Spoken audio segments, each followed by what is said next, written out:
Sir మనం banking sector గురించి మాట్లాడుకునే ముందు ఫస్ట్ ఆఫ్ ఆల్ ఇప్పుడు నియర్ ఫ్యూచర్లో దగ్గరలో ఏమన్నా నోటిఫికేషన్స్ ఉన్నాయా, బ్యాంకింగ్ నోటిఫికేషన్స్? ఎందుకంటే చాలామంది ఎదురు చూస్తూ ఉంటారు, కాలర్స్ కానీ ప్రేక్షకులు కానీ. ఎస్, ప్రస్తుతం ఐబీపీఎస్ నుంచి రీజనల్ రూరల్ బ్యాంక్ సంబంధించిన నోటిఫికేషన్ అందుబాటులో ఉంది. దానికి అప్లై చేసుకోవడానికి చివరి తేదీ 21వ తారీఖు సెప్టెంబర్. కాబట్టి దాని వివరాలు కావాల్సిన వాళ్ళందరూ కూడా ibps.in అనేటువంటి వెబ్సైట్కి వెళ్ళి మీరు అక్కడ డీటెయిల్స్ అన్నీ కూడా మీరు పొందవచ్చు. అలాగే చివరి తేదీ వరకు కూడా మీరు వెయిట్ చేయకుండా ముందుగానే మీరు అప్లై చేసుకోండి.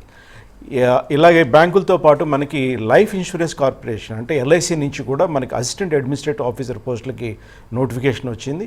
దానికి లాస్ట్ డేట్ సెప్టెంబర్ 8వ తారీఖు. కాబట్టి మీకు వీలైతే ఈరోజే దానికి అప్లై చేయండి. అలాగే మీరు ఎల్ఐసి వెబ్సైట్ చూడడం ద్వారా ఈ నోటిఫికేషన్కి సంబంధించినటువంటి కంప్లీట్ డీటెయిల్స్ కూడా మీరు పొందవచ్చు. సార్, బ్యాంకింగ్ సెక్టర్ అనగానే చాలామంది ఎంతో క్రేజ్ ఉంటుంది. ఎంతోమంది కోచింగ్కి వెళ్ళి కూర్చోవడం 2-3 సంవత్సరాలు అయినా సరే ఖచ్చితంగా జాబ్ వస్తుంది అని కూర్చుని మరి ప్రిపేర్ అవుతూ ఉంటారు.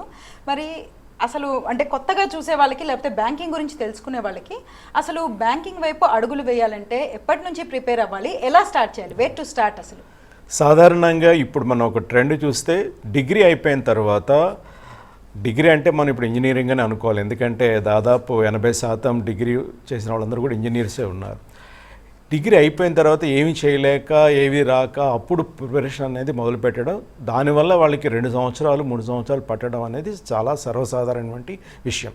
అలా కాకుండా బ్యాంకింగ్ రంగంలో ఉద్యోగం తెచ్చుకోవాలంటే కనుక మీరు డిగ్రీలో ఉన్నప్పుడే మీ ప్రిపరేషన్ అనేది స్టార్ట్ చేయండి. ఫస్ట్ ఇయర్లోనో సెకండ్ ఇయర్లోనో మీరు రోజుకో గంట కనుక ప్రిపేర్ అయితే మీరు ఫస్ట్ అటెంప్ట్లోనే ఈ బ్యాంక్ జాబ్ సక్సెస్ పొందడం అనేది జరుగుతుంది. ఇది సంభవం కూడా, ఇది పాసిబుల్.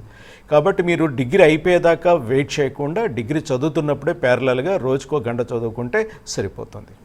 సార్, చాలామందికి ఒక డౌట్ ఉంటుంది. కోచింగ్ సెంటర్స్ ఉన్నాయి కదా, కోచింగ్ సెంటర్స్లో చదువుకోవాలా లేకపోతే మనకి మనం సెల్ఫ్ స్టడీ కూడా చేసుకోవచ్చా అనే డౌట్ ఉంటుంది. సో ఎవరికి ఏది ఫిట్ అవుతుంది అంటారు? మనకి విద్యార్థుల్లో కూడా కొంతమంది వాళ్ళంతటా వాళ్ళు చదువుకొని అంటే సెల్ఫ్ లెర్నింగ్ బాగా అలవాటు ఉన్న వాళ్ళు ఆ పద్ధతిలోనే వెళ్తారు. ముఖ్యంగా మీరు చదువుకున్నటువంటి హై స్కూల్ మీకు నేర్పిస్తోంది. ఐసిఎస్సి చదువుకుంటే కనుక మీరు డెఫినెట్గా సెల్ఫ్ లెర్నింగ్ ఎక్కువ ఉంటుంది.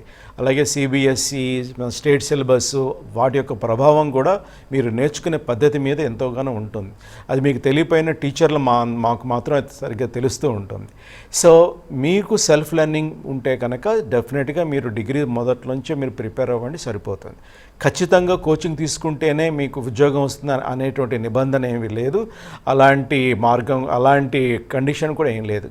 కాకపోతే రిటర్న్ టెస్ట్ అయిపోయిన తర్వాత ఇంటర్వ్యూకి మాత్రం మీరు ఖచ్చితంగా కోచింగ్ తీసుకోవాల్సిన అవసరం అయితే ఉంటుంది. సో మీరు ఒక ఎగ్జామినేషన్ ప్రీవియస్ మోడల్స్ కనుక మీరు చూస్తే డెఫినెట్గా మీకు ఏమేం ప్యాటర్న్స్ వస్తున్నాయి, దానికి మీ ప్రిపరేషన్ ఇప్పటివరకు ఎలా ఉంది అన్నది మీకు తెలుస్తుంది. మనకు ఉన్నటువంటి అన్ని సబ్జెక్టులు కనుక మీరు ఒక్కొక్కటి చూసుకుంటూ వెళితే మీరు సొంతంగా కూడా ప్రిపేర్ కావచ్చు. మార్కెట్లో దొరికేటువంటి మెటీరియల్స్ కానీ, ఆన్లైన్ టెస్టులు కానీ, మాలాంటి సీనియర్ అధ్యాపకుల గైడెన్స్ కానీ మీకు దొరుకుతుంది. తద్వారా మీరు ఇంట్లో కూర్చుని కూడా ప్రిపేర్ కావచ్చు.